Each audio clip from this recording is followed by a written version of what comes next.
साथियों, बहुत बहुत आपका शुक्रिया, आप इस वार्ता में आए।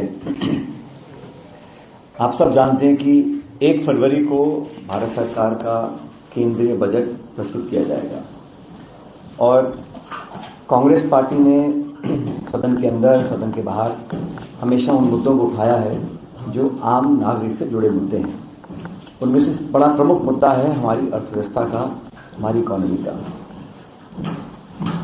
जून 2024 में लोकसभा के परिणाम आए थे, उसमें जिन लोगों ने दावे किए थे 300 पार, 400 पार, उनको जनता ने आईना दिखाया और एक खंडित जनादेश आया जिसमें किसी भी दल को बहुमत नहीं मिला और बैसाखियों के साथ भाजपा ने सरकार का निर्माण किया। अब 1 तारीख को बजट प्रस्तुत किया जाएगा, तो हमारी जो कांग्रेस पार्टी की तरफ से, विपक्ष की तरफ से जो बहुत महत्वपूर्ण एक मांग और एक इशू है, हम बताना चाह रहे हैं, वो इशू है जीएसटी का।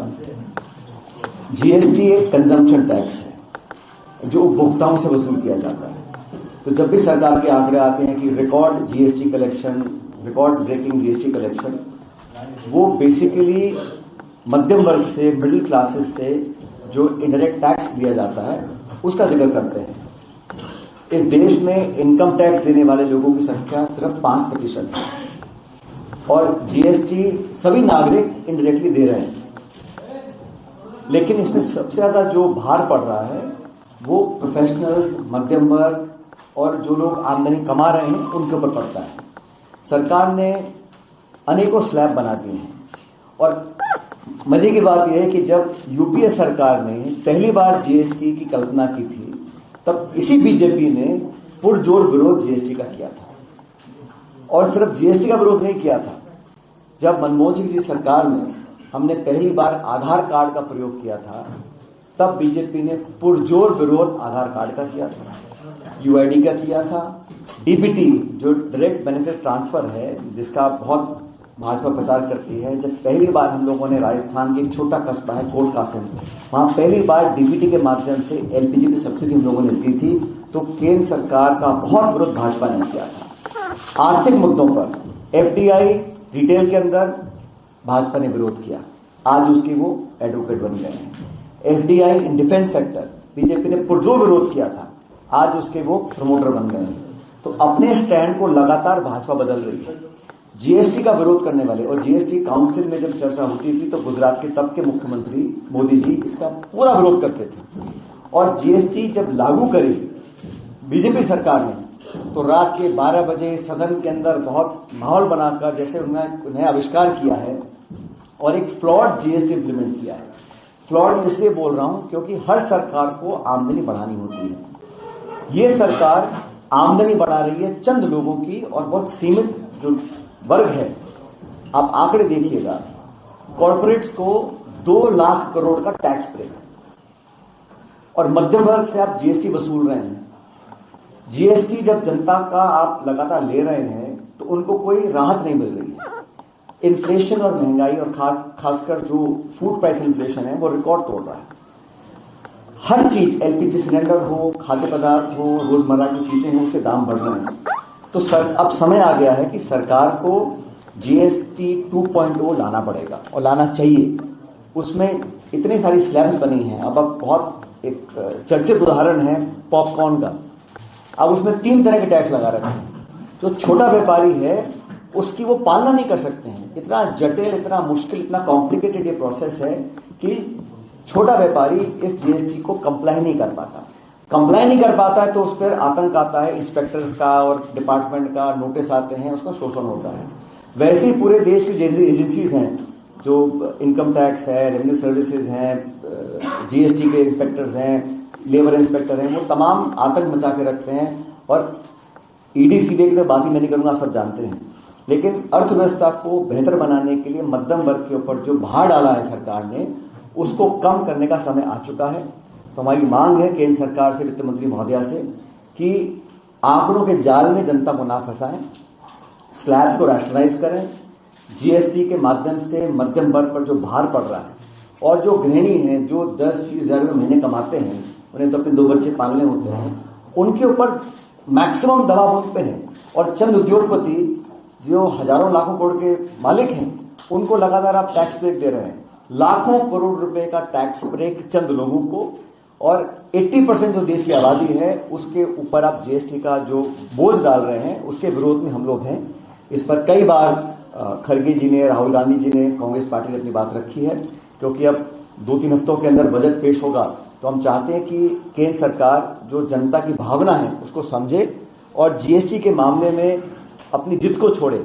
ये सरकार जिद की सरकार है। भाजपा में अपनी बात जो कह दी तो कह दी, चाहे वो नोटबंदी हो, चाहे वो लॉकडाउन की बात हो, जिन बातों को कंसेंसस बना के करना चाहिए उसको करती नहीं।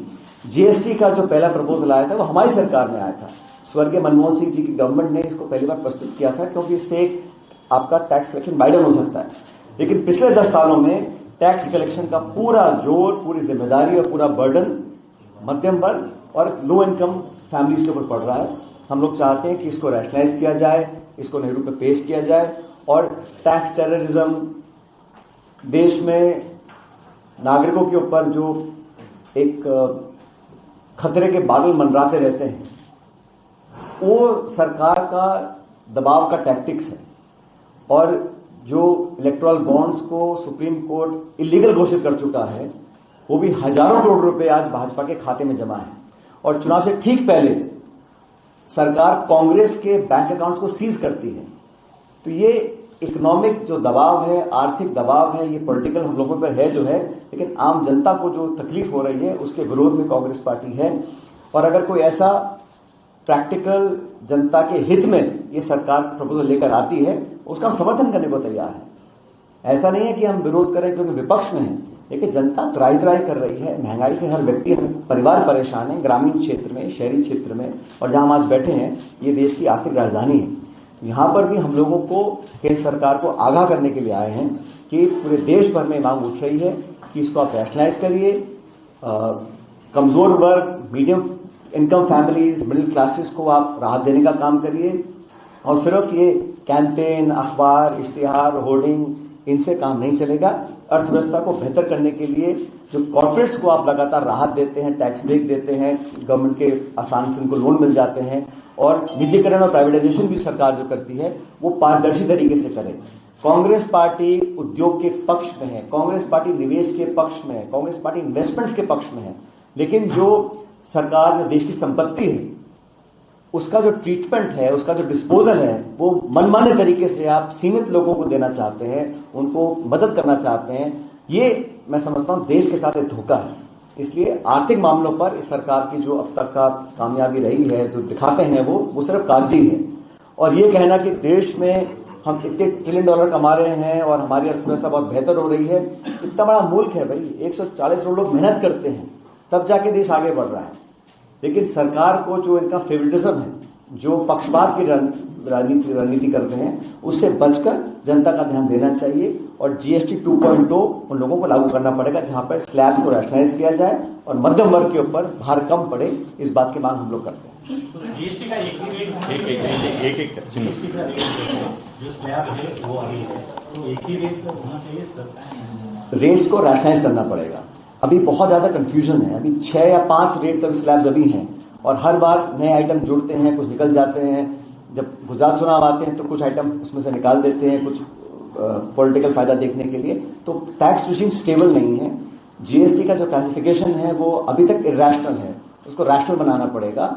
और हर निवेशक एक स्टेबल लैंडस्केप देखना चाहता है।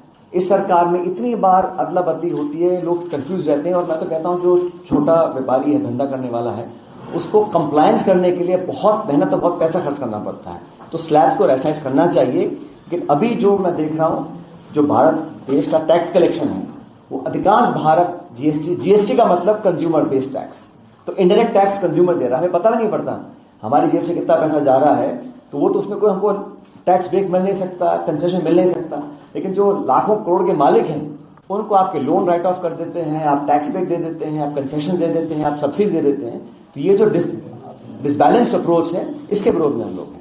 सचिन जी, आपने भी मध्यम वर्ग की बात की, जो टैक्स स्लैब बना हुआ है, तो मध्यम वर्ग तो दोनों ओर से परेशानी के पॉलिटिकल पार्टियों में जो रेवड़ी बांटने का जो सिस्टम होगा उसके लिए कोई टैक्स स्लैब कोई सरकार कम करने वाली नहीं, किसी की भी सरकार, क्योंकि उनको मिडिल क्लास की जेब से लेना और नीचे गरीब या जो वोट बैंक है उनको बांटना है। तो परेशानी ये है, तो ये कैसे कम होगा? देखिए, मेरा इसमें राय बिल्कुल स्पष्ट है।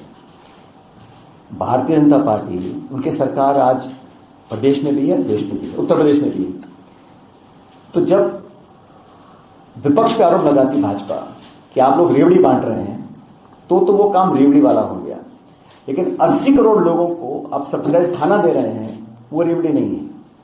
उत्तर प्रदेश में योगी जी लोगों को मुफ्त भोजन दे रहे हैं, मुफ्त यात्रा करा रहे हैं, वो रेवड़ी नहीं है। विपक्ष की सरकार अगर कुछ करती है तो वो रेवड़ी हो जाती है। पहली बात तो ये मैं गलत मानता हूं। दूसरा, सरकार के संसाधन किसी निजी व्यक्ति के नहीं है, वो जनता की प्रॉपर्टी है।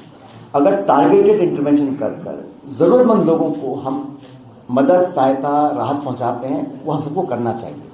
लेकिन सिर्फ और सिर्फ वोट बटोरने के लिए, अपने आप को साबित करने के लिए हम लोग घोषणाएं करते रहे, मैं उसको गलत मानता हूं। लेकिन जो डिजर्विंग हमारे देश का बहुत बड़ा तबका है, जो आज मुख्य धारा में नहीं जुड़ा है, और बाकी मुल्कों में होता है, फूड कूपन्स लोग देते हैं, अमेरिका में देते हैं, यूरोप में देते हैं, जो मुख्य धारा में नहीं है उनको आर्थिक सहयोग करना कोई रेडी नहीं हो सकता। ये सरकार की मॉरल और एक कॉन्स्टिट्यूशनल रिस्पॉन्सिबिलिटी है कि हम लोगों की मदद करें। लेकिन जो आप कहना चाह रहे हैं, संसाधन ना होने के अभाव में भी आप सिर्फ वोट बटोरने के लिए बोलें, वो मैं समझता हूं प्रिंसिपल रूप में वो गलत है। लेकिन भारतीय जनता पार्टी का जो चेहरा है आप देखिए, और कोई करता है घोषणा तो उसको रेवड़ी बोलते हैं, और खुद आप अपनी छाती ठोक के बोलते हैं कि हम 80 करोड़ लोगों को फ्री में सबसे ज्यादा भोजन खिला रहे हैं। तो ये जो उनका कहना और करना है, बहुत बड़ा अंतर है। सचिन जी, पिछले 4 साल में जीडीपी की ग्रोथ रेट जो है सबसे निचले स्तर पे है। सरकार के दावा से 47 तक $5 ट्रिलियन इकोनॉमी करना, आपको लग रहा है आज जो ग्रोथ रेट गिरी है जीडीपी के, इसके पीछे वजह क्या है, और क्या आंकड़े सही पाए जा रहे हैं, दिखाई नहीं जा रही, तस्वीर दिखाई नहीं जा रही? दोनों बातें सही हैं, चाहे आंकड़े एनएसएसओ के हों या सरकार के आंकड़े हों। पिछले कुछ सालों में ऑथेंटिक डेटा का अभाव है। जब तक सही आंकड़े हमारे पास नहीं आते हैं, तब तक सिर्फ गेसिंग गेम होता है और सरकार का प्रोपेगेंडा काम करता है।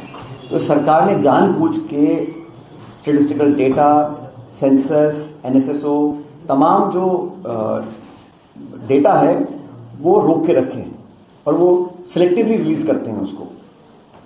वो गलत है। यूपीए की सरकार में जो भी आंकड़े थे, अच्छे बुरे, वो जनता के सामने आते थे। ये काम चीन में होता है। चीन के आंकड़े किसी को पता ही नहीं असली में क्या है, क्योंकि जो बताते हैं सरकार में छापने पड़ते लोगों को। लेकिन मोटे तौर पर आंकड़ों का अभाव मतलब ट्रांसपेरेंसी का अभाव। दूसरा, जो जीडीपी ग्रोथ अब हुई है, देखिए देश में जो प्रतिभा है, देश का जो पोटेंशियल है, उसके अनुरूप नहीं है। इस देश में कम से कम 10% जीडीपी ग्रोथ टारगेट रखें और 20 साल तक करें, तब जाके हम विश्व पटल पर अपनी साख छोड़ पाएंगे। अब इतनी बड़ी आबादी में हम सिर्फ जीडीपी की बात करते हैं, लेकिन जीडीपी पर कैपिटा कितना है? हम $3.5 ट्रिलियन हो सकता है, लेकिन पर व्यक्ति आमदनी कितनी है उसके आंकड़े देखें, वो असली कहानी बताता है। प्रति व्यक्ति आय कितनी है? देश में जो खाई बढ़ गई अमीर गरीब की, वो कल्पना से परे है। जो अमीर हैं वो इतने दौलतमंद हो गए, इतने बिलियनर बन गए हैं कि कोई सोच नहीं सकता। और जो 2 जून की रोटी नहीं खा पाते हैं, वो और उनमें खाई बढ़ गई है। तो अमीर गरीब की खाई, गांव शहर की खाई, बहुत बड़ा विभाजन आ चुका है। और ये बड़ी चिंता का विषय है, क्योंकि इससे समाज में असंतुलन बनता है। Access to resource, access to education, opportunities, jobs, और हमारे देश में जो अनएम्प्लॉयमेंट का इशू है, साथ साथ में अंडर एम्प्लॉयमेंट भी है। आज BA, MA, PhD करने वाले लड़के लड़कियां क्लास 4 की नौकरी कर रहे हैं। तो unemployment and under employment, historic high numbers, मतलब आप कल्पना नहीं कर सकते हैं जितने शिक्षित बेरोजगार आज देश में इतने कभी नहीं रहे, आजादी से लेकर आज तक। उसके बारे में सरकार का कोई ध्यान नहीं। सरकार को सिर्फ हिंदुस्तान, पाकिस्तान, हिंदू, मुस्लिम, मंदिर, मस्जिद, अभी यहां खोदो यहां क्या निकलेगा, वहां खोदो वहां क्या निकलेगा, इस तक सीमित रखते हैं, ताकि पूरे देश का ध्यान वहीं अटका रहे। कभी संभल, कभी मथुरा, कभी अजमेर, नाम लेते रहो, चर्चा होती रहे और लोग अपना व्हाट्सएप देखते रहें और भूल जाएं कि मेरे बच्चे बच्चियों का पढ़ाई का क्या होगा, नौकरी को क्या होगा। तो ये डाइवर्जन टैक्टिक्स हैं और ये पुरानी नई कला नहीं है। ये भाजपा हमेशा ही लोगों को ध्यान डाइवर्ट करके रखना चाहती है, ताकि नए मुद्दे हमेशा आते रहें। अब 10 साल पहले fit India, make in India, yoga India, Khelo India, हर 2 महीने में नया नारा आता था। स्वच्छ इंडिया, तमाम तरह के नारे, उनमें से कंप्लीट कितने हुए? और कम्पीट हुए तो उसके आंकड़े कहाँ हैं? अगर आंकड़े तब जाके जमीन पे देखिए क्या हालात है देश के अंदर। इसके अलावा आपने मिडिल क्लास का जिक्र किया, बजट में इस बार जो आय है 10 लाख तक की आय पर छूट दी जाए, इस तरह की मांग उठ रही है। आरएसएस के मजदूर संघ ने भी इसकी मांग की है। कांग्रेस पार्टी की क्या भूमिका आप ही चाहते हैं कि जो आय है मिडिल क्लास जो देखिए, बजट बना सरकार का काम है, मैं तो वित्त मंत्री करेंगी, लेकिन मैं कहना चाहता हूं कि पिछले 10-11 सालों के अंदर मध्यम वर्ग जो अधिकांश शहरों में रहते हैं या स्मॉल टाउन्स में रहते हैं, उन लोगों को आर्थिक राहत इस सरकार नहीं दे पाई है। गैस का सिलेंडर 900 रुपए का बिक रहा है, 1000 का बिक रहा है, और आपकी वेज इंक्रीज नहीं हो रही है। कारखाने बंद, जो छोटे लघु उद्योग है ना, जो स्मॉल मीडियम इंटरप्राइजेस हैं, वो लगातार बंद हो रहे हैं। हाँ, जो कुछ बड़े चंद घराने हैं जो लगातार उनका व्यापार फैल रहा है, वो रह कहीं रहे, काम यहाँ कर रहे हैं। सरकार की संपत्ति सरकारी बैंक से सब्सिडाइज रेट में एक बिल्डर कर रहा है, तो उसका तो चांदी है। लेकिन जो स्मॉल स्केल एंटरप्राइज हैं, छोटे लघु उद्योग हैं, सेल्फ एम्प्लॉयड प्रोफेशनल्स हैं, उनको सरकार राहत नहीं दे पा रही है। और उन लोगों को आज जरूरत है संसाधन की, सपोर्ट की और कंसेशंस की। मैं उम्मीद करता हूं कि इस बजट में वित्त मंत्री महोदया सारे काम छोड़कर उन लोगों को राहत दें जो डिजर्विंग है, जो मेहनत करते हैं, जो टैक्स देते हैं। इस देश में 5% लोग इनकम टैक्स दे रहे हैं, तो टैक्स बेस कैसे बढ़ेगा? और जो एग्रीगेशन क्राइसिस है आज देश में, सच में खाद के दाम, यूरिया के दाम आसमान छू रहे हैं, लोगों के पास संसाधन नहीं है। और एमएसपी पे हमने कहा था कि आप एक ऑफिशियल गारंटी लेकर आए। जब किसान आंदोलन हुआ था तो सरकार ने वादा किया था कि हम एमएसपी में एक लीगल फ्रेमवर्क लेकर आएंगे। पूरे देश में कांग्रेस इकलौती पॉलिटिकल पार्टी है जिसने कहा चुनाव से पहले कि एमएसपी पे हम लीगल गारंटी लेकर आएंगे सरकार बनाने के बाद। भाजपा ने सरकार में वादा किया था while being in government and they have not delivered. आज भी किसान आंदोलन कर रहे हैं दिल्ली में बैठ के। तो किसी पर ध्यान नहीं है, एम्प्लॉयमेंट पर ध्यान नहीं है, इन्फ्लेशन पर ध्यान नहीं है। ध्यान सिर्फ इस पे है कि हम वोट लेके सरकार कैसे बनाए। तो उसमें मुझे लगता है वो समय आ गया कि हम आर्थिक वास्तविकताओं को सरकार समझे और उसके अनुरूप काम करें। दिल्ली चुनाव को लेकर मेरा सवाल है, आपके सारे आप पूछो और कुछ दो रुपए। इंडिया गठबंधन के जो साथी है, सपा होगी, ममता होगी, यहाँ आज ठाकरे सेना ने भी कहा है कि वो आपका समर्थन करते। क्या वजह कि कांग्रेस आपकी जो साथी है? इंडिया अलायंस पहले मजबूत था, आज मजबूत है, आगे मजबूत रहेगा। अलग अलग राज्यों में अलग अलग परिस्थितियां हैं। मैं उदाहरण देता हूं आपको। झारखंड में चुनाव हुआ, कांग्रेस ने मिलकर चुनाव लड़ा, हम सरकार के पार्ट हैं, वहां वो परिस्थिति थी। जम्मू कश्मीर में हमने मिलकर चुनाव लड़ा, लेकिन सरकार के पार्ट नहीं है। बाई इलेक्शन राजस्थान में हुए, कांग्रेस पार्टी हम अलग अलग चुनाव लड़े वहां पर। दिल्ली में हमारा गठबंधन लोकसभा के लिए था, लेकिन आज की परिस्थिति में हम लोग अब अलग अलग चुनाव लड़ रहे हैं।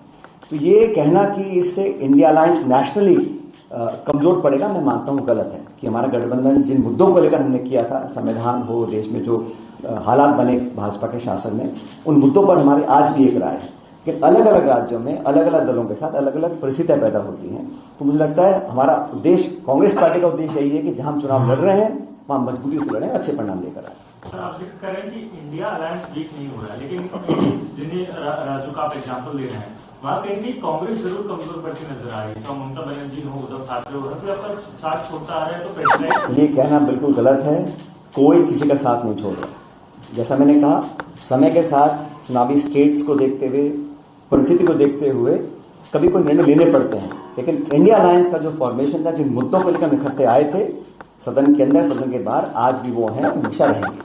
लेकिन सर, पृथ्वीराज चौहान की तरफ से कहा गया है कि जो अरविंद केजरीवाल है वो जीत जाएंगे, ऐसा उनकी तरफ स्टेटमेंट करा है। उनका एक और स्टेटमेंट आ गया, उसको पढ़ लीजिए।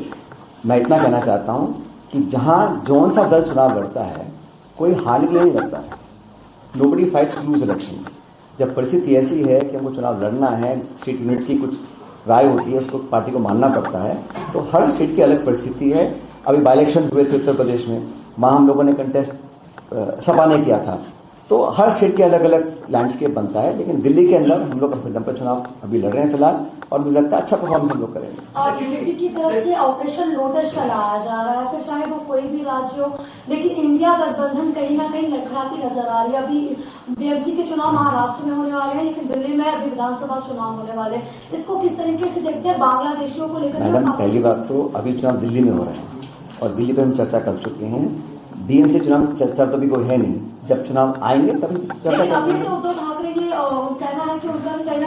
कि अलग महाराष्ट्र में बीएमसी का चुनाव लड़ेगी, क्योंकि उनको हमेशा एक मजबूत तबका मिला है, तो इसको किस तरीके से देखेंगे? वो उनकी राय हो सकती है, लेकिन इंडिया गठबंधन के संदर्भ में, महाराष्ट्र के संदर्भ में बीएमसी इलेक्शंस को लेकर अभी कोई निर्णय लिया नहीं गया। जब चुनाव आएंगे तब चर्चा इस पर करेंगे। दिल्ली का इलेक्शन है, आपका मेन कॉम्पिटिटर कौन है? आम पार्टी है या बीजेपी? हमारा मेन कॉम्पिटिटर, हम लोगों की जो पहले परफॉर्मेंस रही है बहुत अच्छी नहीं रही है पिछले 2 चुनावों के अंदर। हम चाहते हैं हम अपनी परफॉर्मेंस को बेहतर करें, और आप सभी जानते हैं कि दिल्ली में हम लोग विपक्ष में हैं, रहे कई सालों से। हमारा अलायंस, जैसे बंगाल में हम लोग चुनाव लड़े थे, लेकिन हमारा अलायंस नेशनल लेवल पर था, और हम लोग किसी और की चर्चा ना करके अपनी चर्चा करते हैं कि हमें अपना परफॉर्मेंस बेहतर करना है, और अपनी सरकार वहां लेकर आए जब भी हमको मौका जनता देगी। सबके साथ होता है भाई, जब चुनाव लड़ते हैं तो जीता तो एक ही है ना, हारने वाले बहुत होते हैं, जीतने वाले एक ही होता है। सचिन, इस समय महाराष्ट्र में भीड़ का एक मुद्दा सामने आपको पता होगा। कल अजित पवार अमित शाह से भी जाके मिले, उनके ही कहने के एक मंत्री के इस्तीफे की लगातार मांग की जा रही है। अब तक महाराष्ट्र का इतिहास में तकरीबन 4 से 5 मंत्रियों के अलग अलग मामलों को लेकर आम आदमी पार्टी ने बड़े बड़े शहरों में छोटी बातें होती है, मुंबई में अटैक हुआ था, ये बयान दिया था, उनको इस्तीफा देना पड़ा था। इतना बड़ा हत्याकांड हो गया, सरपंच का इतना बड़ा आंदोलन होगा, 1 महीने हो गया तो इस्तीफे की मांग वहीं की वहीं है। और पूरा ये सवाल तो आपको मुख्यमंत्री से पूछना चाहिए ना, मैं तो विपक्ष में हूं, और मैं चाहता हूं कि इस देश में, प्रदेश में नैतिकता जिंदा रहे। और जिस प्रकार की घिनौनी घटना हुई वहां पर, बहुत दर्दनाक रहा, जो मैंने प्रकरण के बारे में जानकारी प्राप्त करी है, और उस पर निर्णायक कुछ निर्णय सरकार को करना चाहिए, कार्रवाई करनी चाहिए। कि जो भी इसके लिए जिम्मेदार हैं, जिनके तार जुड़े हुए हैं, जवाबदेही तो बनती है। और राजनीति में अगर आप कोई मॉरल स्टैंड नहीं लेते हैं तो जनता भी इस बात को देखती है। मुझे लगता है इसमें मुख्यमंत्री जी को संज्ञान लेकर उचित कार्रवाई करनी चाहिए। और इतिहास गवाह है, जब भी ऐसे कभी आरोप लगे हैं या कोई प्रकाश में आए हैं, लोगों ने कार्रवाई करी है। क्या मजबूरियां हैं कोalition पॉलिटिक्स की या इस प्रदेश की, वो समझ से परे है, लेकिन कार्रवाई करनी चाहिए। सचिन, अभी बहुत सारी खबरें आ रही हैं कि महाविकास अघाड़ी में एनसीपी हुए, अजीत पवार गुट बहुत कोशिश कर रहे हैं कि शरद पवार गुट की एमएलए एमपी को पिकअप लाएं, शिवसेना भी बहुत कोशिश कर रहे हैं कि उद्धव गुट के साथ एमपी एमएलए बुलाएं। तो कहीं ना कहीं ये पिक्चर दिखाई दे रही है कि कांग्रेस को आइसोलेट करने की कोशिश की जा रही है, बाकी सब पार्टी सब शामिल। मेरा आपको ये सुझाव है कि आप अफवाहों पर ध्यान न दें, क्योंकि यहाँ क्या है, चुनाव खत्म हो गए हैं, अब बहुत टाइम सबके पास है, तो सब चर्चा कर रहे हैं। लेकिन मेरे को लगता है क्लैरिफिकेशन पवार साहब की तरफ से, एनसीपी की तरफ से आ चुका है, खुद बोले हैं उन्होंने जो बोलना था उनको।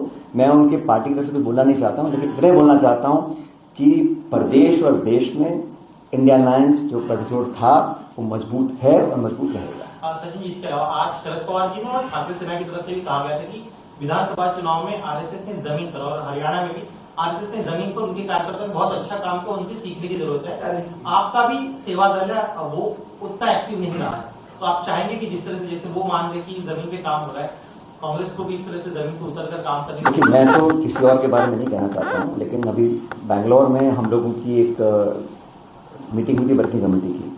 वहाँ पे खड़गे जी, राहुल जी ने ये घोषणा करी है कि 2025 वाला जो साल है, ये पूरा साल संगठन को समर्पित रहेगा। हमारी पार्टी के फ्रंटल ऑर्गेनाइजेशंस, हमारी स्ट्रक्चर, हमारा मंडल, ब्लॉक, जिला, प्रदेश, कार्यकारिणी, उस सब को हमें पुख्ता करना है बूथ लेवल तक। और इस पूरे साल में हम लोग संगठन को प्राथमिकता देकर जो थोड़ी बहुत कमियां हैं उसको पूरा करेंगे, दुरुस्त करेंगे। और किसी के साथ कंपेयर करना मैं मानता हूँ ठीक नहीं है, क्योंकि हो सकता है जिनका आप नाम ले रहे हैं उन्होंने काम किया हो, लेकिन उनकी पृष्ठभूमि क्या है, उनकी विचारधारा क्या है, वो किनके साथ खड़े हैं, वो देश में जो महात्मा गांधी जी के हत्यारे थे उनके प्रशंसक हैं या उनके आलोचक हैं। तो ठीक है, आप मेहनत करें, आप परिणाम 1-2 चुनाव हार जीत जाते हैं, लेकिन वैचारिक और सैद्धांतिक जो पृष्ठभूमि है वो देश की राजनीति के लिए बहुत महत्वपूर्ण है। इसलिए हम लोग अपने आप को और मजबूत कर रहे हैं। और पूरा 2025 आप सभी जानते हो, 15 तारीख को कांग्रेस पार्टी का जो मुख्यालय है उसमें हम तब्दीली कर रहे हैं। एक नए ऑफिस में हम लोग जाएंगे, एक नई शुरुआत नए साल से होगी मकर संक्रांति के बाद, और पूरे 12 महीने संगठन को लगातार ताकत, बल, मजबूती देने का काम करेंगे। और कांग्रेस पार्टी के कार्यकर्ता पूरे देश में, और मैं बड़ी विनम्रता से कहना चाहता हूँ, हमारे देश में बहुत से दल हैं, कुछ हमारे विरोधी हैं, कुछ हमारे समर्थक हैं, लेकिन पूरे देश में, प्रत्येक राज्य में, प्रत्येक जिले में, प्रत्येक गांव में, राष्ट्रीय स्तर पर भारतीय जनता पार्टी को अगर कोई चुनौती देकर पराजित कर सकता है राष्ट्रीय स्तर पर, वो कांग्रेस पार्टी है। और कांग्रेस पार्टी का कार्यकर्ता आज भी हर गली घर झोपड़ी में मौजूद है और हमेशा रहेगा। हम सबको साथ लेकर चलेंगे। और ये सारी जो आप चर्चा करते हैं ये सिर्फ प्रोपेगेंडा हो सकता है, लेकिन इंडिया अलायंस का जो गठबंधन हुआ था वो मजबूत था और अब मजबूत रहेगा। आने वाले समय में हम मिलकर काम करेंगे और एनडीए को चुनौती देंगे। लास्ट क्वेश्चन एक सवाल है आपके होम स्टेट से। 1 साल हो गया है, उपचुनाव हुआ, 1 सीट जीती आपने। आप कह रहे हैं सालों पार्टियों से दोनों भी टूट गए, वहां कांग्रेस को मजबूत के लिए क्या करें? एक तो आपको मैं सलाह दूं, किसी एक चुनाव में अलायंस ना होना इसका मतलब अलायंस टूटना नहीं होता, अलायंस ना होना होता है। ठीक है, उनके साथ भी जो नेशनल अलायंस है हमारा वो अभी आज भी मौजूद है। वो बाई इलेक्शन था, किसी की होम सीट थी, पार्टी लोकल यूनिट्स की अलग राय थी, तो हम लोग वहाँ पे अच्छा परफॉर्म नहीं कर पाए। आप बिल्कुल सही कह रहे हैं, उस पर भी हम लोग कार्रवाई करेंगे। लेकिन बाई इलेक्शंस सेटिंग गवर्नमेंट होती है, अलग तरह का प्रभाव रहता है, तो 100 तरह की बातें आती हैं। लेकिन बात सही है, वहाँ पे और हमको मेहनत करने की ज़रूरत है। लेकिन आप लोग बार बार जो संकेत कर रहे हैं इंडिया अलायंस के ऊपर, उस पर मैं समझता हूँ हो सकता है कि भाजपा के साथी कुछ चाहते हों, कुछ मिसचिफ क्रिएट करना, कुछ अफवाह फैलाना, कुछ खबर प्लान कर देना, लेकिन ऐसा कुछ नहीं है। क्योंकि हमारा जो कमिटमेंट है वो स्वयं के लिए नहीं है। देश में जो खतरा आया था या अभी भी है संवैधानिक संस्थाओं के ऊपर, पार्लियामेंट्री डेमोक्रेसी के ऊपर, उस पर हम सब लोग साथ हैं। और इस मुद्दे को लेकर चाहे ममता बनर्जी हो, चाहे कोई और दल हो, हम सब मिलकर काम कर रहे हैं। इसमें किसी को कोई डाउट नहीं होना चाहिए। लास्ट सवाल है, आपने डिविसिव पॉलिटिक्स का आरोप लगाया भाजपा के ऊपर, डिविसिव पॉलिटिक्स का आरोप लगा रहे हैं। एक मुद्दा छिड़ा है एसआईटी फॉर्मेशन को लेकर। एसआईटी फॉर्म हुई है संभल मुद्दे को लेकर जो 1978 में राइट हुए थे। अब सरकार इससे लेकर एसआईटी फॉर्म कर रही है, कहती है कि 1 हफ्ते में आप रिपोर्ट सबमिट करें। तो जिस तरह आप आरोप लगा रहे हैं कि डिविसिव पॉलिटिक्स कर रही है, डाइविजन पॉलिटिक्स कर रही है, आप लोग इंस्ट्रूमेंट, हाँ आप मेरी बात को रिपीट ही कर रहे हैं। हमारा एक एक्ट पास हुआ था 91 के अंदर, वर्शिप एक्ट को लेकर। उसमें सिर्फ कांग्रेस ने पास नहीं किया था, वो पूरी पार्लियामेंट ने पास किया था। तो जो मुद्दे बहुत पुराने सेटल हो चुके हैं उनको जानबूझ के कुरेदना कहीं ना कहीं उन ताकतों को बल देता है जो देश में एकता और अखंडता नहीं चाहते हैं, जो देश में बंटवारा मतलब बिखराव चाहते हैं, आपस में टकराव चाहते हैं। और समय आ गया कि आक्रमण की राजनीति, टकराव की राजनीति, भेदभाव की राजनीति, पक्षपात की राजनीति, धर्म, जाति, मजहब, जुबान की जो राजनीति होती है, फिर हम विराम लगाएं। ये देश सबका है, इसमें सबका अधिकार है। संविधान ने सबको बराबर का अधिकार दिया है और संविधान की रक्षा करना हम सबकी जिम्मेदारी है। सत्ता में आज कोई है, कल कोई और होगा, लेकिन देश पार्टियों से बड़ा है और संविधान से कोई पवित्र ग्रंथ नहीं है। उस ग्रंथ की अगर हम स्पिरिट को नहीं मानेंगे, उसकी अवहेलना करेंगे, संवैधानिक संस्थाओं को लगातार हम लोग कमजोर करने का काम करेंगे और एक सोचे समझे तरीके, साजिशपूर्ण तरीके से कॉन्स्टिट्यूशनल इंस्टीट्यूशंस को हम लगातार वीकन करते रहेंगे, तो मैं समझता हूं इस देश के लिए एक अच्छा संकेत नहीं है। हमारे देश में चाहे जुडिशरी है, इलेक्शन कमीशन है, बाकी इंस्टीट्यूशंस हैं, उनको लगातार एक सिस्टमैटिक तरीके से हम वीकन करते रहेंगे, तो ये अच्छा संकेत हमारे लोकतंत्र के लिए नहीं है। तो हम सब मिलकर साथ रहें, इंडिया अलायंस के हम सभी लोग, और इन्हीं मुद्दों को लेकर गठबंधन हुआ था। जो हमारे साथी इंडिया अलायंस के हैं आपस में सामने चुनाव लड़े हैं, लेकिन जब देश के सामने चुनौती आई थी तब हम सब लोग इकट्ठे आए थे और वो चुनौती भी खत्म नहीं हुई है। इसलिए हम लोगों का साथ है और बरकरार रहेगा।